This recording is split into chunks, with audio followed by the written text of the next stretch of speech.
Nous avons accueilli favorablement cette décision de Monsieur le Président de la République, M. Mamadi Doumbouya, consistant à repousser d'une semaine la tenue des élections législatives et communales en se fondant sur des considérations d'ordre religieux, social et surtout le facteur de respect des cultes de nos concitoyens qui estiment que cette date-là coïncide dans un premier temps la tenue de la fête de Tabaski et de l'autre la fête des fidèles chrétiens. Et donc, en dehors des considérations d'ordre normatif, il faut aussi privilégier la paix, l'entente et la solidarité des citoyens. En termes d'enjeux, de défis, ça ne change en rien puisque les partis devant prendre part à cette compétition électorale déjà sont en ordre de bataille d'un point de vue de communication sur le terrain, d'un point de vue de porte-à-porte. Et au niveau de la GMD, donc partie de la majorité, est aussi en train de finaliser le processus de sélection des candidats, la préparation de la campagne. Et donc, ça va davantage permettre aux compétiteurs de se préparer davantage et de prendre part à ce scrutin dont les enjeux sont considérables puisqu'ils parachèvent le processus du retour à l'ordre constitutionnel de notre pays. L'organe chargé de la fixation de la tenue de date d'élection en Guinée n'aurait pas pensé à ces facteurs-là par rapport au choix, n'est-ce pas, de ces dates-là. Il faut comprendre à ce niveau aussi que les fêtes généralement religieuses sont dynamiques.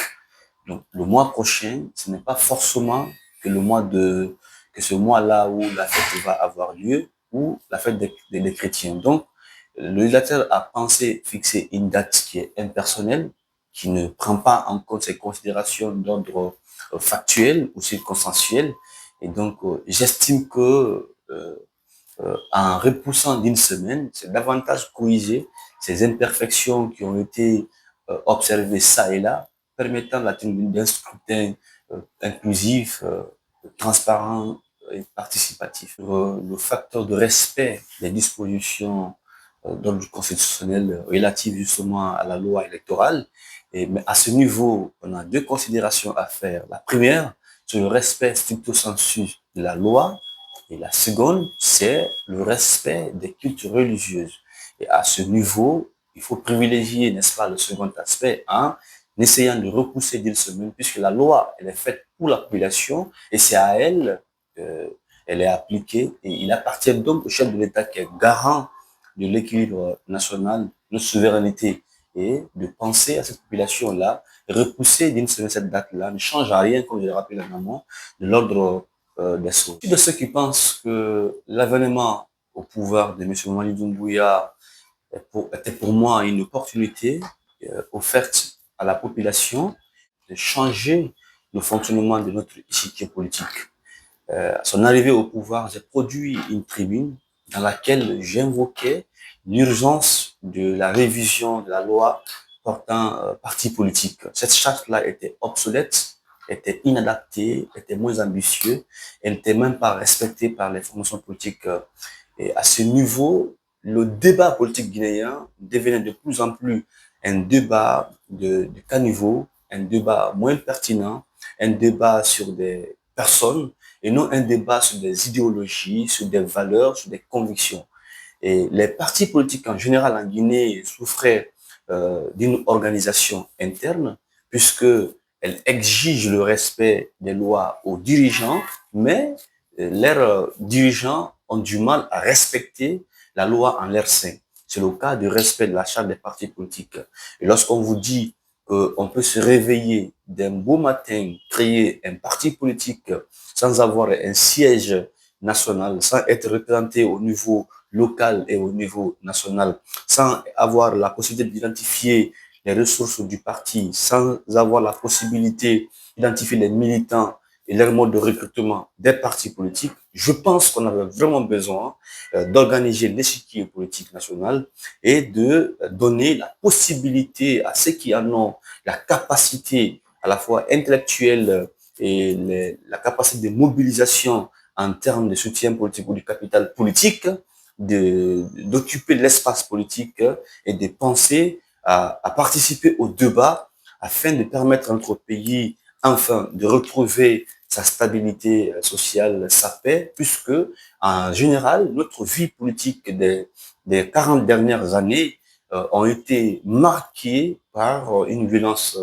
politique inouïe qui ont coûté la vie à des centaines de milliers de personnes à cause, n'est-ce pas, de ces considérations politiques et ethnostratégiques. Aujourd'hui, l'urgence est là. Il faut faire un toilettage de l'institut politique. Il faut permettre l'émergence des partis politiques qui défendent des convictions, qui défendent des valeurs et qui ont pour ambition le développement du pays et non ceux qui pensent aux prochaines élections ou qui font des manœuvres régionalistes, ethnostratégiques pour se retrouver au pouvoir. Il ne faudrait pas qu'on perçoive ces toilettages comme une sorte d'épée Damoclès sur la tête des partis politiques dont les plus importantes citées précédemment. C'est un idéal, c'est un processus qui doit continuer puisque ceux qui sont aujourd'hui aux affaires ne sont pas à la base des politiciens. Et ils ne sont pas des politiciens de métier. Donc, s'ils sont animés d'une volonté de nous proposer un échiquier politique national euh, dépourvu de tout ce qui est affairisme, de tout ce qui est opportunisme, tout ce qui est transhumance politique, tout ce qui est idée farfelue tendant à manipuler l'opinion publique et à offrir l'espace politique aux professionnels de la politique, je pense que à l'avenir, on pourrait vraiment s'en féliciter. C'est le cas des pays qui ont réussi à bâtir une stabilité politique en donnant la liberté à la population de créer des partis politiques qui en ont les moyens et les moyens de leur animation. Vous verrez à l'avenir, ceux qui ont sollicité qu'on aille vers un bipartisme dans le pays, vous verrez qu'à l'avenir, on verra certains partis politiques disparaître d'eux-mêmes parce que ils n'ont pas les moyens d'abord, de prendre part aux élections, n'ont pas les moyens de se faire parrainer par des militants et sympathisants, seront obligés de faire des coalitions de partis pour exister dans le débat politique national. Ce n'est pas qu'une démarche qui est voulue par ma modeste personne, c'est une observation que je fais de l'évolution des dynamiques politiques. Ce que je vois à ma présence en termes d'observation, d'analyse, de réflexion, je constate que le gouvernement est en phase de mettre ce qu'on appelle un processus de toilettage de l'échiquier politique qui commence d'abord par mettre les partis politiques conformément aux lois qui régissent notre vie politique, quitte aux partis de respecter, n'est-ce pas, ces dispositions de la loi, parce qu'il y en a qui, au début, ont considéré ce processus comme étant un processus passager, qui n'aboutirait pas à sa fin, qui estimait d'ailleurs même que ceux qui le tiennent n'étaient pas légitimes pour créer une certaine structuration interne. Donc, pour ce faire, ils n'ont pas vraiment donné du crédit, l'importance à ce processus. Malheureusement, ils ont été rattrapés par le temps. Et comme l'ont dit euh, certains observateurs, pour eux, la transition n'allait pas aboutir à son terme et il y avait une volonté que visait la nouvelle autorité qui consistait à les exclure. Et donc moi, je pense que s'ils avaient la volonté de normaliser leur structure politique et voir maintenant que le blocus vienne, n'est-ce pas, du pouvoir central, on pouvait penser que c'était une volonté d'exclusion de ces partis politiques et non une volonté de normalisation. Je pense vraiment que les Guinéens n'ont pas encore compris l'animation de la vie politique nationale. Et je pense aussi que nos politiciens, ceux qui sont aujourd'hui qualifiés de tels donc, politiciens, ne sont pas des politiques de conviction. Ils sont des politiques fabriquées par des circonstances. En l'espèce, aujourd'hui, l'espace politique n'est fermé à personne. Et ce que j'aurais proposé aux acteurs politiques, d'abord, la démocratie dont on parle n'est qu'une finalité d'un processus. Il y a des préalables antérieurs qui méritent d'être respectés. Dans un pays où on voudrait une culture politique démocratique, mais la culture de la population, donc, qui doit élire ses représentants et par devers d'eux, défendre leurs préoccupations contre l'action du gouvernement, cette population ne comprend pas l'enjeu des élections législatives.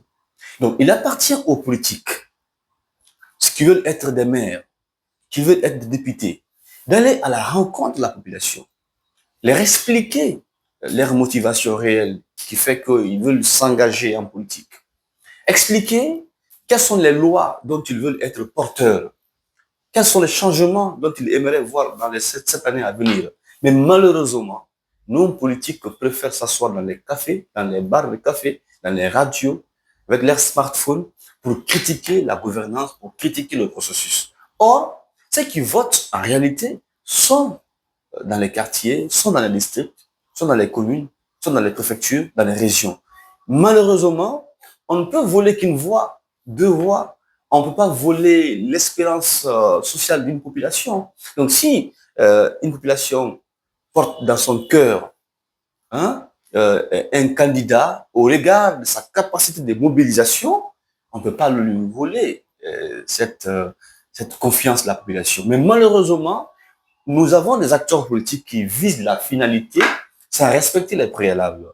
L'un des préalables sacro-saints, c'est l'éducation civique et politique de la population, sans laquelle on ne peut pas parler de démocratie dans son aisance, quand on voulait parler des débats parlementaires, des groupes parlementaires, des commissions. C'est un débat qui est verrouillé entre les quatre murs d'un parlement. Ce n'est que des parlementaires qui sont là-bas. Le vrai débat, c'est la question de la salubrité dans les communes. Le vrai débat, c'est la question du foncier guinéen. Le vrai débat, c'est la question de l'âge de la retraite en Guinée. Le vrai débat, c'est l'emploi des jeunes. Le vrai débat, c'est les conditions de vie précaires des femmes. Le vrai débat, c'est le contour de l'action gouvernementale. Mais personne parmi les candidats n'est porteur d'un tel message, d'un tel projet. Chacun s'arc-boute pour occuper son poste de maire ou son poste de député. Malheureusement, on ne peut qu'assister au retour en arrière, un pas en avant et deux pas en arrière. Malheureusement, comme je l'ai dit, le débat n'est pas posé. Et le désespoir est tellement grandissant au sein des acteurs politiques au point ils veulent abandonner le combat.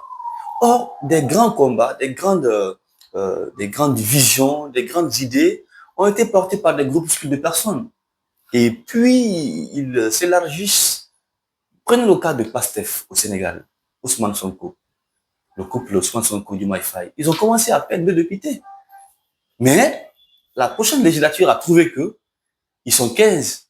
Et aujourd'hui, ils occupent la majorité au niveau du Parlement. Pas parce qu'il n'y a pas d'opposition au Parlement, non. Mais ils ont réussi à faire adhérer la masse à leur idéal de vie, idéal de pays. Malheureusement, on manque de leaders courageux, ambitieux, visionnaires, capables de porter des projets, des sociétés convaincants pour venir auprès de la population et bénéficier à travers elles le soutien et leur vote.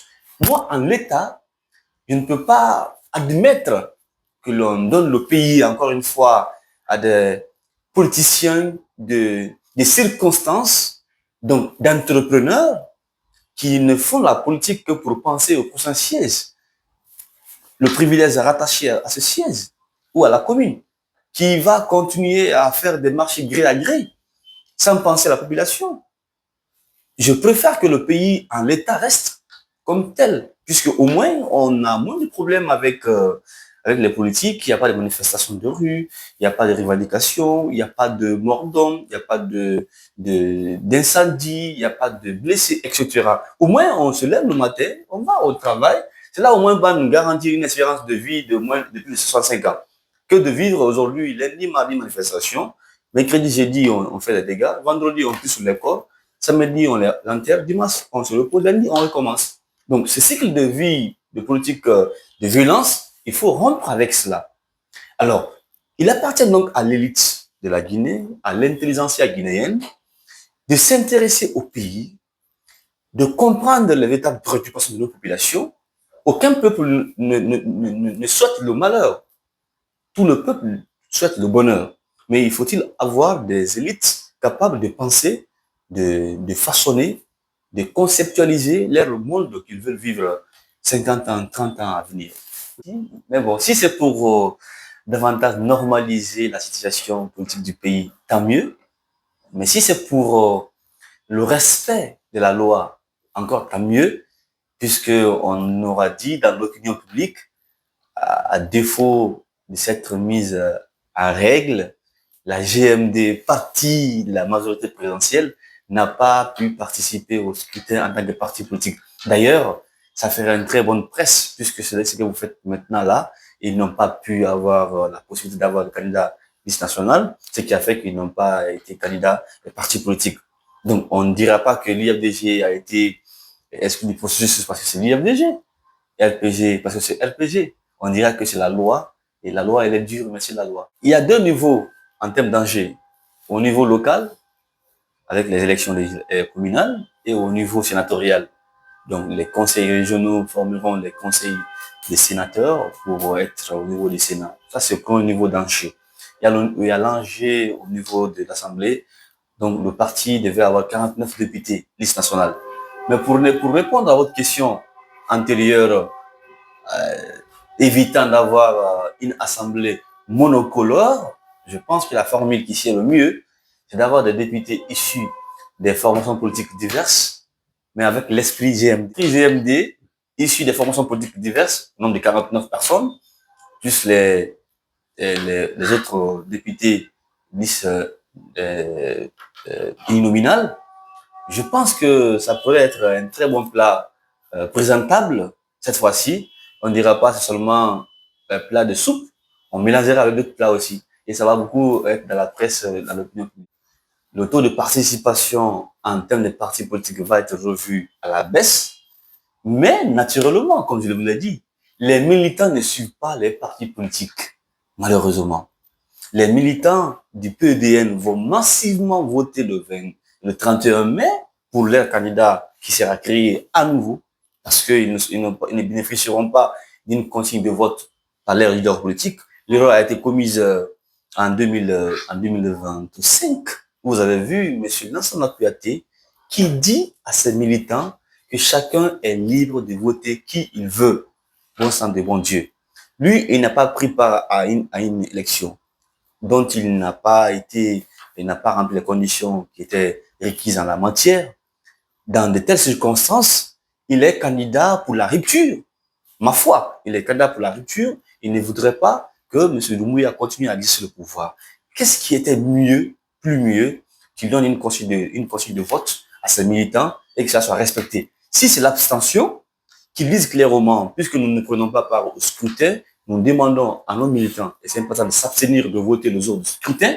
Malheureusement, il ne l'a pas dit. Il a dit que ces militants sont libres de voter qui ils veulent. Alors, s'il lui dit qu'il ne prend pas part à une élection le 31 mai, pensez-vous que ces militants vont le respecter? Notamment, cette décision de ne pas participer. Ils ne prendront pas parce qu'ils estiment qu'ils n'ont pas de leader convaincant, convaincu et visionnaire, ambitieux, objectif. Excusez-moi, je ne vois pas de la sécurité, c'est pas pour tout le monde en effet.